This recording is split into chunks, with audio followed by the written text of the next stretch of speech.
আল্লাহ তাআলা বলেন, আল্লাযীনা ইউনফিকুনা ফিস সাররাই ওয়াদ দাররাই ওয়াল কাযিমিনাল গায়যা ওয়াল আফিনা আনিন নাস ওয়াল্লাহু ইউহিব্বুল মুহসিনিন।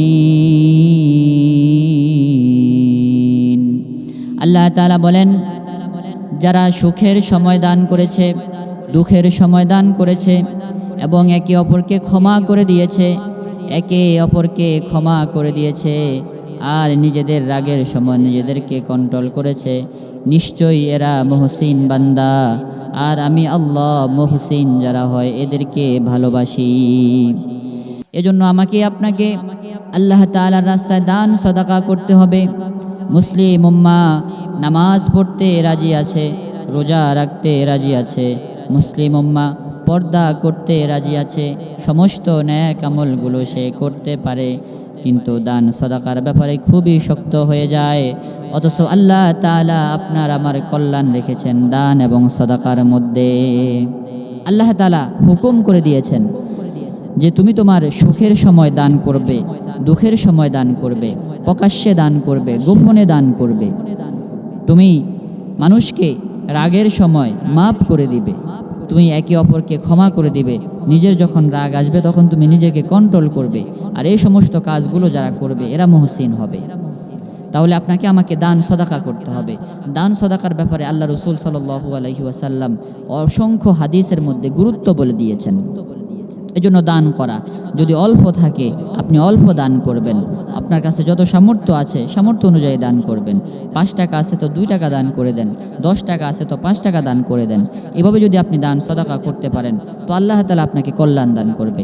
আল্লাহ রাসূল সাল্লাল্লাহু আলাইহি ওয়াসাল্লাম বলেন যে দান সদাকা আল্লাহর রাগকে কমিয়ে দেয়, দান সদাকা মানুষের খারাপ মৃত্যু থেকে মানুষকে হেফাজত করে। বুখারীর বর্ণনায় এসেছে, এক ব্যক্তি রাত্রিবেলায় সদাকা করার জন্য নিয়ত করেছে, সে সদাকার মালগুলো নিয়ে ঘর থেকে বের হয়ে গিয়েছে। অন্ধকারে এক ব্যক্তির হাতে সদাকার মালগুলো সে দিয়ে দিয়েছে। সকালবেলায় আলোচনা হলো যে গতকাল রাতে একজন চোরকে সদাকা দেওয়া হয়েছে। সে ব্যক্তি শুনে আফসোস করতে লাগলো, হায় আল্লাহ, আমার এই সদাকা নষ্ট হয়ে গিয়েছে, আয় আল্লাহ, আমি আজকে রাত্রিতে আবার সদাকা করব। আজকে রাত্রিতে সদাকার মালগুলো নিয়ে আবার ঘর থেকে বের হয়ে যায়। ঘটনাক্রমে আজকের সদাকাটা একজন জিনা ব্যভিচারী মহিলার হাতে পড়ে যায়। সকালবেলা আলোচনা হয়, আজকে সদাকা করা হয়েছে একজন জিনা ব্যভিচারী মহিলার কাছে। সে আবার আফসোস করতে করতে ঘরে যায় আর বলে, হায় আল্লাহ, আজকের দিনের সদাকাটাও নষ্ট হয়ে গিয়েছে, আমি ভুলে একজন জিনা ব্যভিচারিণী মহিলার হাতে সদাকা দিয়ে দিয়েছি।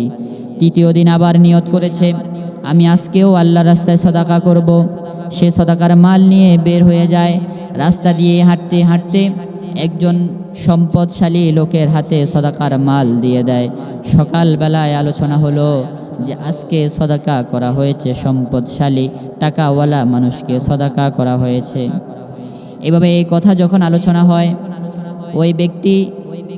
ওই ব্যক্তিকে রাত্রিবেলায় ওই ব্যক্তিকে আল্লাহ তাআলা জানিয়ে দেয়, তোমার 3 সদাকা আল্লাহ তাআলা কবুল করেছেন, তোমার মধ্যে ইখলাস ছিল, আল্লাহর জন্যই তুমি সদাকা করেছ, এজন্য আল্লাহ তাআলা তোমার প্রথম দিন, দ্বিতীয় দিন, তৃতীয় দিন, 3 দিনের সদাকাকে আল্লাহ তাআলা কবুল করে নিয়েছেন। বড় লোককে, টাকাওয়ালাকে তোমার সদাকা দেওয়া হয়েছে, এজন্য সে যাতে বুঝতে পারে, হায় রে, আমি শুধু টাকাওয়ালা, সম্পদ শুধু আমার আছে। এমন অনেক আল্লাহর বান্দা আছে যারা গোপনে গোপনে রাত্রিতে দিনের বেলায় প্রকাশ্যে গোপনে সদাকা করে। আমাকেও সদাকা করা দরকার, তার যাতে অনুশোচনা বোধ আসে, অনুভূতি জেগে যায়। এজন্য আল্লাহ তাআলা একজন সম্পদশালীর হাতে তোমার সদাকা দিয়েছেন। আবার আল্লাহ তাআলা জানিয়ে দেন, একজন জিনা ব্যভিচারিণী মহিলাকে তোমার সদাকা এজন্য দেওয়া হলো। যে জিনা ব্যভিচারিণী মহিলা মনে করবে আমি পাপ কাজ করলেই শুধু টাকা আসে, শুধু তাই নয়, আল্লাহ তাআলা যদি চান হালালভাবেও আমাকে সম্পদ দান করতে পারেন, আমার আর এই জিনা ব্যভিচারের কাছে যাওয়ার দরকার নাই। আল্লাহ তাআলা যদি চান আমাকে এমনি টাকা পয়সা সম্পদ দান করবেন। জিনা ব্যভিচারিণী মহিলা হইতে পারে তোমার এই সদাকা পেয়ে সে খারাপ কাজ থেকে তওবা করে নিবে। আল্লাহ তাআলা তৃতীয় ব্যক্তি চোরকে সদাকা দেওয়ার হেকমা কি আল্লাহ তাআলা জানিয়ে দেন, গোলাম এই চোর যখন রাত্রিবেলায় মানুষের সম্পদ নষ্ট করতে যায়, মানুষের সম্পদ অন্যায়ভাবে আত্মসাৎ করে নিয়ে আসে, মানুষের সম্পদগুলো চুরি করে নিয়ে আসে, সে চুরি করতে যাওয়ার পূর্বে সদাকার মাল এমনিতেই পেয়ে গেছে, সে হয়তোবা এটা হতে পারে সে আল্লাহ তাআলার কাছে তওবা করবে, ইস্তেগফার করবে, আয় আল্লাহ আপনি যদি আমাকে দান করেন তাহলে এমনিতেই দিতে পারেন, মানুষের সম্পদ নেওয়ার দরকার নাই, আত্মসাৎ করার দরকার নাই, আল্লাহ তাআলা মানুষকে এভাবেও দিতে পারেন। চোর হয়তোবা তার চুরি থেকে তওবা করবে, ইস্তেগফার করবে, এজন্য চোরের উপর তোমার সদকা দেওয়া হয়েছে, ওই ব্যক্তিকে সুসংবাদ জানিয়ে দেওয়া হয় তোমার প্রথম দিনের সদাকাও আল্লাহ তাআলা কবুল করেছেন, দ্বিতীয় দিনের সদাকাও আল্লাহ তাআলা কবুল করেছেন, তৃতীয় দিনের সদাকাও আল্লাহ তাআলা কবুল করেছেন। সুবহানাল্লাহ। আল্লাহ তাআলা প্রথম দিন, দ্বিতীয় দিন, তৃতীয় দিন, 3 দিনের সদাকাকে কবুল করেছেন। কেন? যে তার ভিতরে ইখলাস ছিল, আল্লাহর জন্য সে সদাকা করেছে, রাত্রি অন্ধকারে পৃথিবীর কোনো মানুষ যাতে না জানে, গোপনে সে সদাকা করেছে। আমি আপনি তো সদাকা করি না, আমি আপনি দান করি না, আর যদি দান করিও তো আমার জীবনের মধ্যে সবচাইতে যেটা অপছন্দের বিষয় আছে সেটা আমি আপনি আল্লাহর জন্য সেটাকে নির্বাচন করি। ছেলে মেয়েগুলোর মধ্যে মাদ্রাসার মধ্যে ওই ছেলেটাকেই পড়ায় যে ছেলেটার মেধা কম থাকে, যে ছেলেটা দেখতে শুনতে ভালো না, যে ছেলেটা কেমন জানি একটু অপরিপক্ষ, তো এমন ছেলের জন্য সে মাদ্রাসায় নিয়ত করে যে হুজুর আমি আমার এই ছেলেটাকে মাদ্রাসার জন্য নিয়ত করেছি, হাফেজ বানাবো, আলেম বানাবো, সে এটার জন্য নিয়ত করেছে।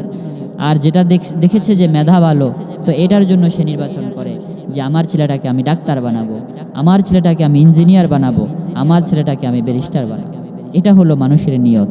অথচ আল্লাহ তাআলা বলেন 4 নম্বর পারা শুরুতেই আল্লাহ তাআলা বলেন লান তানালুল বিররা হাত্তা তুনফিকু মিম্মা তুহিব্বুন।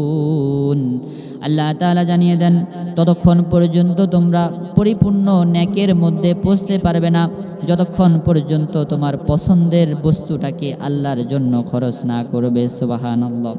আল্লাহ তাআলা জানিয়ে দেন আমার রাস্তায় যদি তুমি সদাকা করো, দান করো, তাহলে উত্তম জিনিসটাকে দান করবে, যেটাকে তুমি পছন্দ করো সেটাকে তুমি দান করবে, নিজের জন্য যেটা রেখে দিতে চাও সেটাকে আমি আল্লাহর রাস্তায় দিয়ে দিবে, তাহলেই তুমি পরিপূর্ণ নেকের মধ্যে পৌঁছবে। অথচ আমাদের সমাজের মধ্যে দেখা যায় যে 5 টাকা মসজিদের মধ্যে দান করে, তো ওই টাকাটাই দান করে যে টাকাটা সে বাইরে গেলে চালাতে পারবে না, ছিঁড়া টাকা দান করে। 2 টাকা তার অচল আছে, তো এটা মসজিদের মধ্যে দিয়ে দেয়। 10 টাকা অচল আছে, মসজিদের মধ্যে দিয়ে দেয়।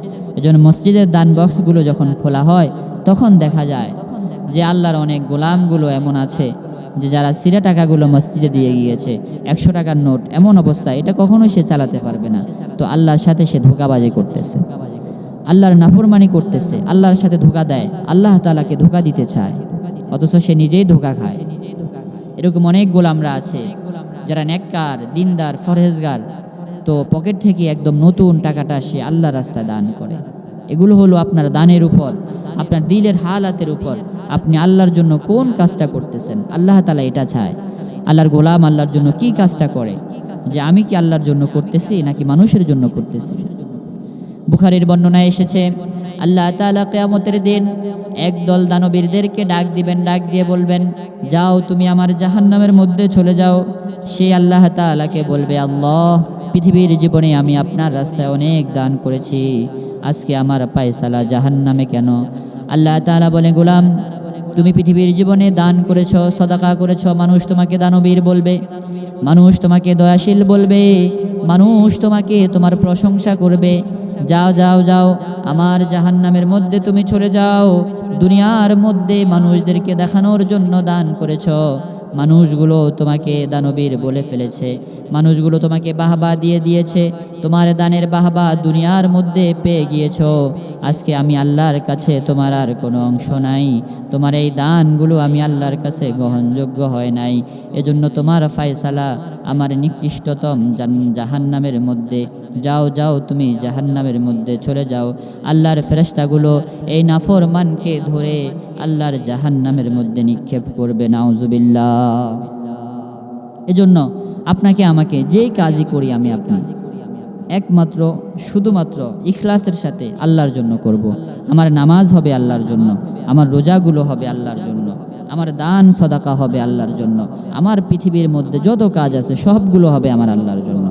এজন্য আল্লাহ তাআলা আমাদের সবাইকে সমস্ত আমলগুলোকে ইখলাসের সাথে করার তৌফিক দান করেন। ওমা আলাইনা ইল্লাল বালাগ। আসসালামু আলাইকুম ওয়া রাহমাতুল্লাহি ওয়া বারাকাতুহু।